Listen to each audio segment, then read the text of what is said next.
Hi, I'm Untitled Chapter from SDJ Records, and this is the making of Edenia and Kalaga.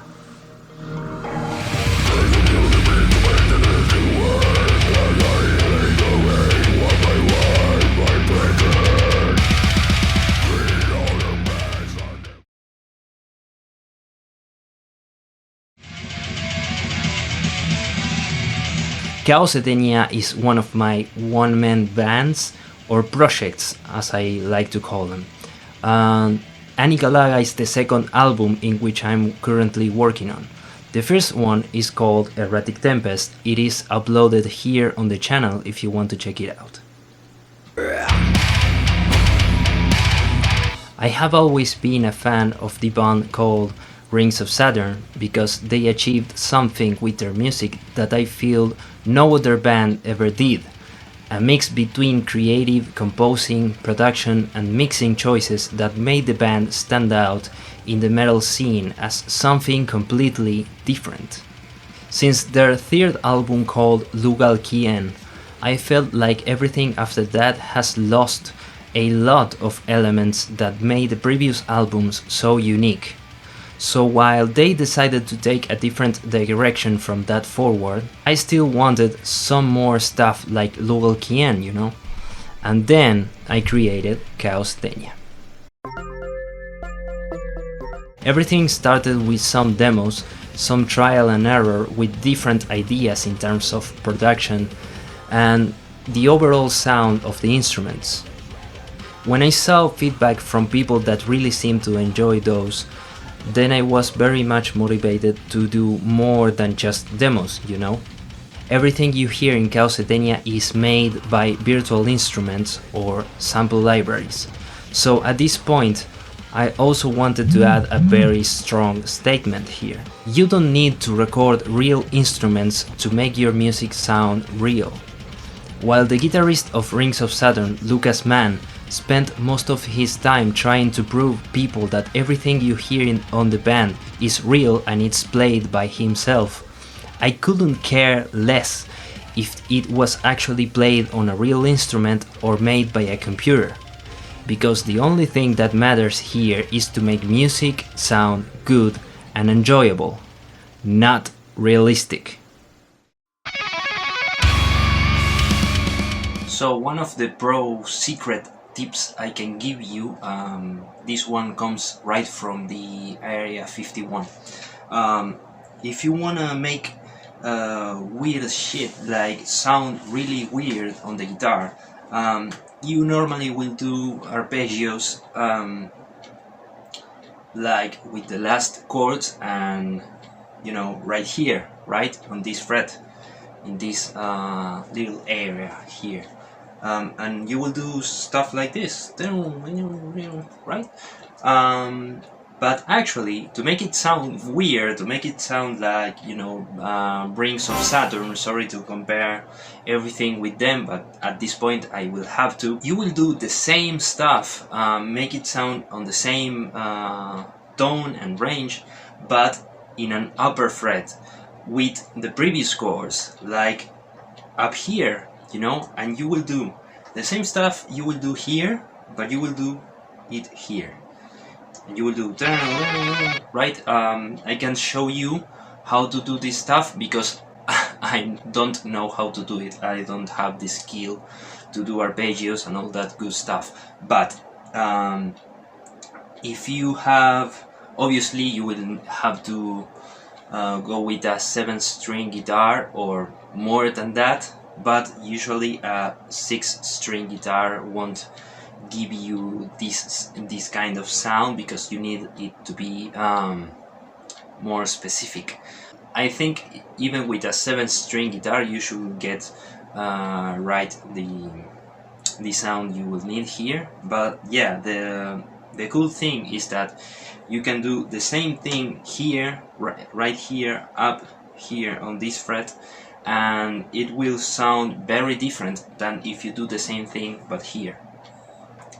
I think I can show you I think I can show you an example on the actual program where I program guitars and everything, and I will show you right there how is this trick done. So right now I was just working on this part, which has this little arpeggio right here, and the second guitar has an harmonic arpeggio, which gives the other guitar some this kind of harmonic effect. So if I just let those two guitars sound together, it will sound like this.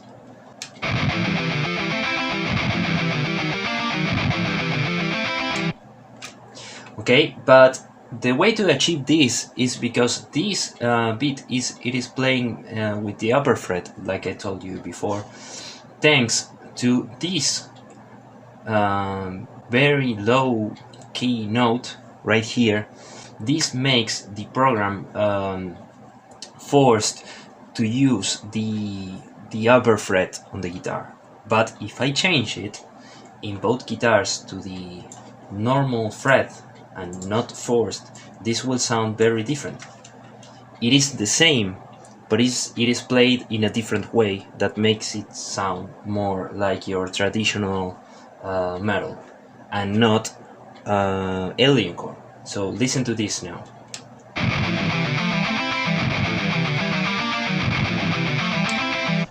See the difference?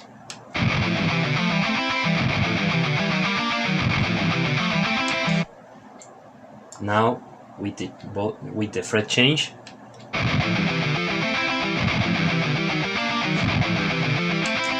and without.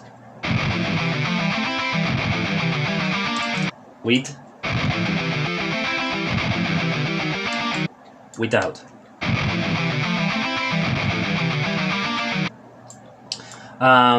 Maybe this is not the best example, you know, but I think you get the idea. If you use this trick on the vast majority of arpeggios during the song, it will very much sound like what you will want to, like this weird alien sound. I think I can show you another part of this song that has a solo guitar part right here, which has a bunch of this effect. First, I'm going to show you with the context of the song.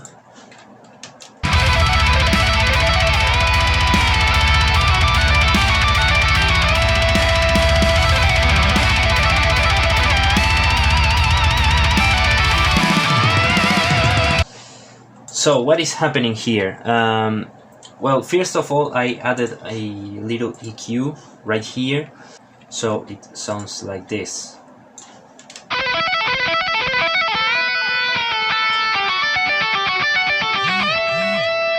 It has a delay too. I'm going to disable this EQ so you can know how it sounds without it. You hear that higher end sound. It is part of the amplifier that the guitar is using, but with the EQ you can barely hear any of the natural part of the distortion of the amp.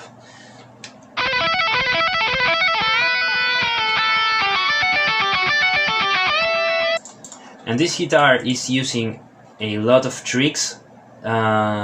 This note right here tells the guitar that is going to use the tapping technique, and then we have this, that those are the fourth fret that I told you before. So yeah, with all those tricks in between and maybe some slides, I think it has, yeah, it has some slides or bending, sorry, and some vibrato on some key parts. So it goes like this.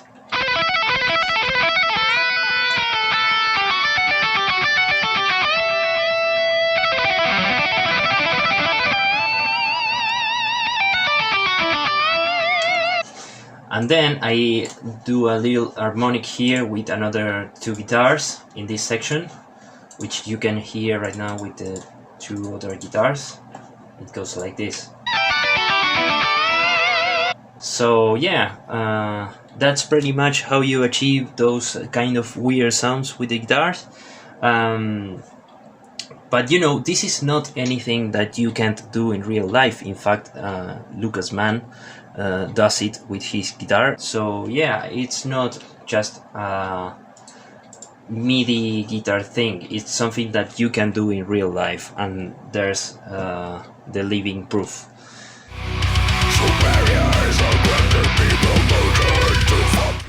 Well, I think it has a lot of names because it takes some stuff from different subgenres and mix them together. I like to call it aliencore because it was a very unique thing. That's also the way fans of the band Rings of Saturn call their music, and the creation of Chaos Edenia was pretty much inspired by this band. My goal from the beginning was to achieve that same style of music and adapt it to some of my personal preferences. But I think it could also be called as progressive or technical death metal.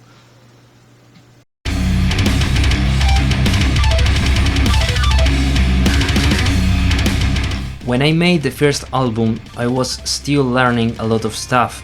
I didn't have that much good quality equipment to make it sound professional. And it shows. Vocals are too damn loud. I was using a headset microphone for recording vocals, which is insane. Also, I produced and mixed the entire album with the same headset. This time, the sound quality and production was drastically changed. I use a professional studio microphone for recording vocals, and I produce and mix with my studio monitors. All you wanted was a pure water to get all your the best words. You're dying and found a way to convince you that you could escape your fate. The long road you made journey led you to realize that you wasted your reservoir that did remain in your goddamn tooth. God damn it. Also, the first album had a very experimental sound on both the guitars and bass. I was trying too hard to make it sound different and weird. This time the mix sounds more like your traditional progressive death metal album, and what makes it stand out is the way these instruments are played, not the way they sound. All you wanted was the pure water.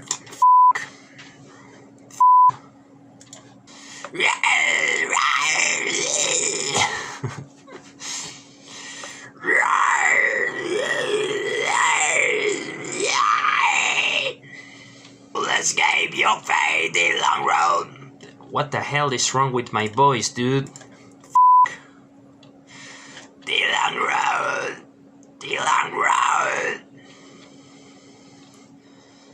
You're dying and found a way to convince you that you could escape your fate.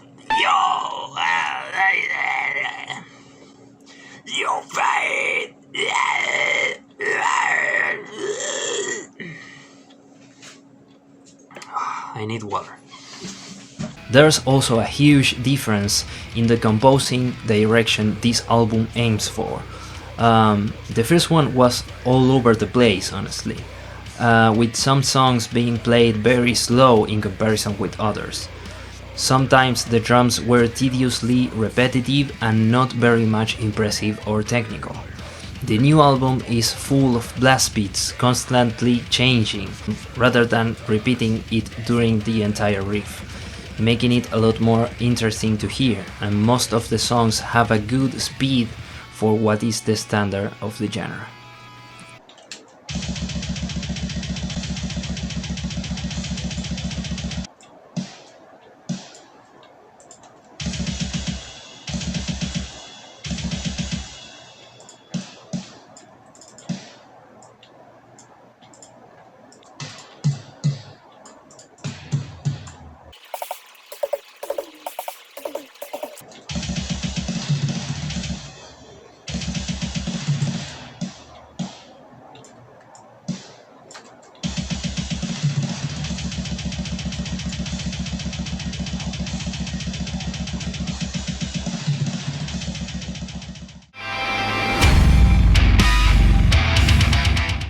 It is about supremacy, species fighting each other to show who is superior and prove that they are worthy to the king of all creation.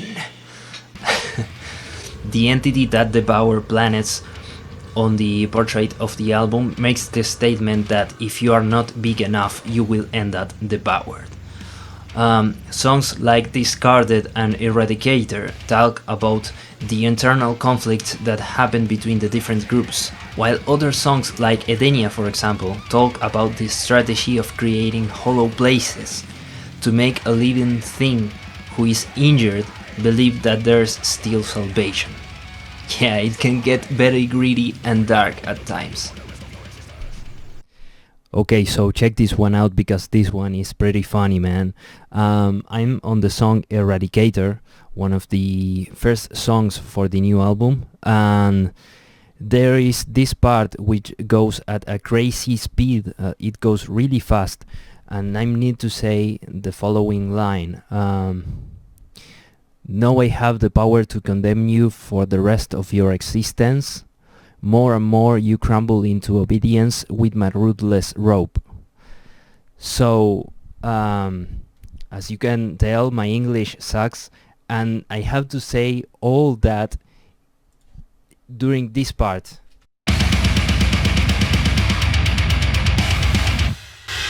So how the hell I'm going to achieve that? Well, you will ask, how do you say all that so quickly? And the answer is, I don't. I'm going to record that line on half the speed of this part, and then in the program I'm going to double the speed on the sample, on the vocal sample. So I'm going to do a little cheat, a little trap here, and see how it goes. It is, no, I have the power to condemn you for the rest of your existence. No, I have the power to condemn you for the rest of your existence. It's pretty fast, so I'm going to go half speed on this. It will be like something like this. No, I have the power to condemn you for the rest of your existence. Right? And then I go double speed on the program. So let's check it out. Let's start recording here on the Adobe Audition. Pull aside! I forgot to mute those. 1, 2, 3. Now I have the power to condemn you for the rest of your existence. Let me try one more time. Now I have the power to condemn you for the rest of your existence. That's the one.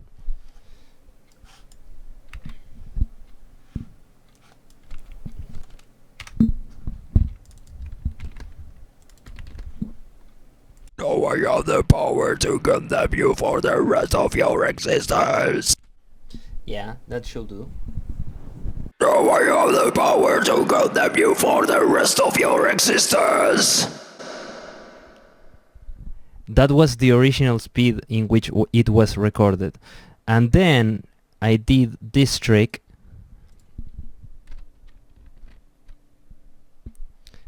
And then it sounds like this. Now I have the power to condemn you for the rest of your existence. It is insane. So, check this shit out, man. That's pretty amazing. Pull aside! Now I have the power to condemn you for the rest of your existence. More and more you crumble into obedience with my ruthless robe. Now I have enough depository only telling us in your world. That's amazing, man. That's how you do this shit.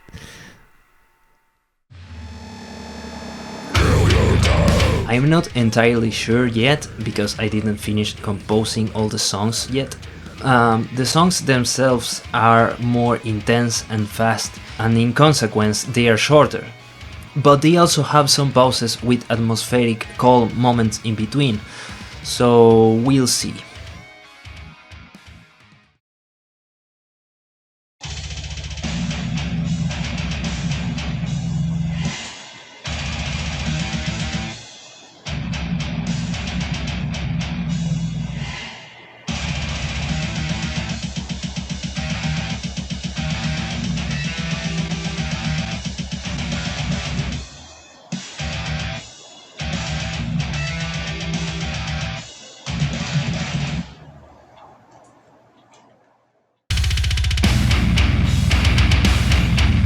I would say that probably half of it. I got 7 songs finished right now, and I'm currently working on the 8th.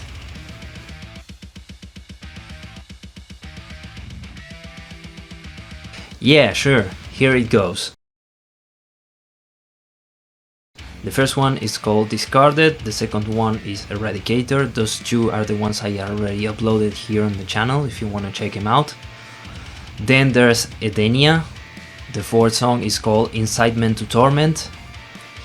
Then there's Orbitary, which is a very calm and atmospheric pause in between the album.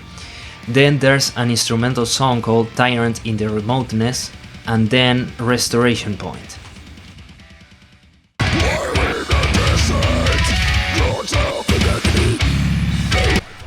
The lyrics writing.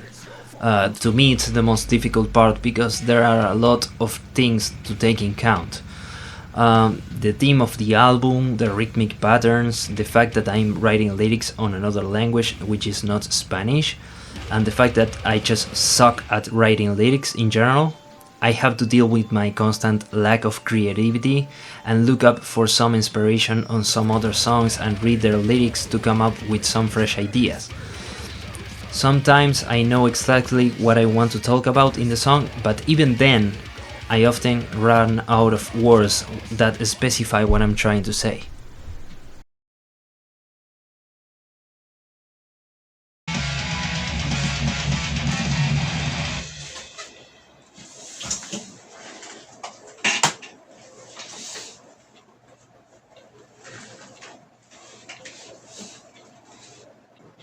Servant of annihilation, bringer of total darkness, divide, vessel of the goddess, disobedience will lead you to eradication of your race.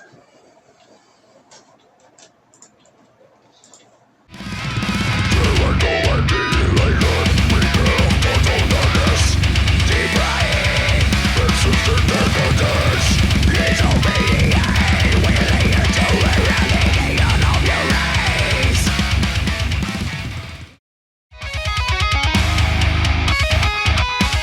Okay, so now I'm going to read some of the questions that Vlad led me in the previous video.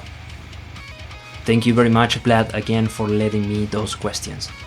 Will the album have at least 1 or 2 super technical specialized human paralyzing instrumental tracks? At least 1. At least I can say it will have 1. Maybe 2. But I'm not sure about the second one yet, because I didn't finish composing all the songs for the album, so I'm not sure yet. But at least it will have 1, that's all I can say for now. The second one is, what helps you writing drums on your songs? Nothing. I mean, I use my DAW to write drums parts, and I use the MIDI keyboard on screen to write the rhythmic patterns in each one of the drum parts. It is pretty much straightforward. I use my mouse to drag and drop some of the notes, and then I just go from there. Okay, third question. Did you try to add some clean vocals in your Chaos Edenia songs? How do you think it is actually a good idea? I thought about it before. I don't really think it fits Chaos Edenia very well because there's a lot of melodic stuff already in Chaos Edenia in the forms of ambient pads and synths and those kind of weird sounds you can hear on the distance. So I think if I add then also clean vocals, it will mislead a lot of the original idea of the project, you know, because it is supposed to be gritty and dark and very heavy, and it is not supposed to be pretty, you know. So yeah, however, I always liked to have a parallel project, which it will not be Chaos Edenia, but it will be the same idea or style, like this kind of progressive death metal, but with clean vocals, and it will have a different name. It will be a different project, you know. I had that before with the name of Code Cybertreat, which I have on the channel, but it was different. But right now I'm planning on creating a new project, which is going to have a lot of elements from Chaos Edenia, but made a different thing with those elements, and also clean vocals. But let's see, it will have a different name, it will be a different project, but it will be similar than Chaos Edenia in a lot of stuff, so maybe you guys will enjoy it as well. I am pretty much hope that you do. Question number 4. For me, the aliencore genre is unfairly underrated. How do you think, what tips will help the average heavy music listener become its fan, just like us? Whoa, that's a very good question. The problem is that the average heavy music listener is also called like this metal elitist, as you can call them, and they listen to just heavy music because they want to. They are generally very closed in what they listen to, because they consider heavy metal to be the pure metal subgenre of them all, and they want to listen to just that, you know. And the people that enjoys other stuff, they generally look for those stuff. So if a fan of metal genre want to explore different subgenres, he will probably come up to aliencore automatically because they look for it. It is not that much hard to find. Rings of Saturn is pretty much a big band nowadays, and if people really want something different, they will probably find a Rings of Saturn song, and they will start to enjoy them, and they will start to listen to them, and then also other stuff. But I think the main problem of this subgenre is that the only band that makes it good is Rings of Saturn. That's why, in part, I decided to create Chaos Edenia, because no other band that tries to do this subgenre justice makes it well. So yeah, the main problem with aliencore is that there are not many examples of this genre. As you say, the aliencore genre is unfairly underrated. Yeah, I agree. But the reason behind that is because there are not a lot of good examples of this subgenre. So that's what I'm trying to fix, but I also understand that I'm not probably the best example for this. So Rings of Saturn it is, it will probably be the only band that I could really recommend of this subgenre. Thank you very much for that question, because it's pretty goddamn good. Question number 5. How do you see the future of aliencore as a position of music maker? Damn! Those last 2 questions, man. I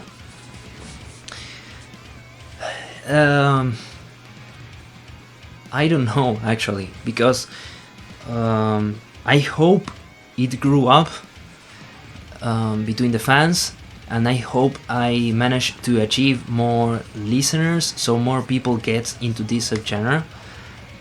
But I feel that, as I said before, if Rings of Saturn are the only ones that make this genre justice, they are not going in a good direction, really, because now that they fired their vocalist, they are pretty much an instrumental band now. What else it could happen, you know? They start to release those remastered albums that honestly I personally think that the original ones sound better than the remastered ones.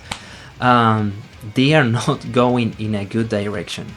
To my personal preference, that is my perspective anyways, but I hope that at least my stuff, which tries to go a little bit on the older stuff that Rings of Saturn did, makes more people appreciate it, what makes this subgenre good. Oh hell no! I didn't finish this one yet and I'm already thinking about the next one. What I can say though is that the reception that this album is going to get is going to play a huge role on what's coming up next. I always say that I do this stuff because I love it, so I'm never gonna stop doing it. But the amount of priority I gave to each one of these projects is very much followed by how many people enjoys them. This album requires a lot of motivation to complete, and my motivation is pretty much driven by the people that enjoys listen to my music.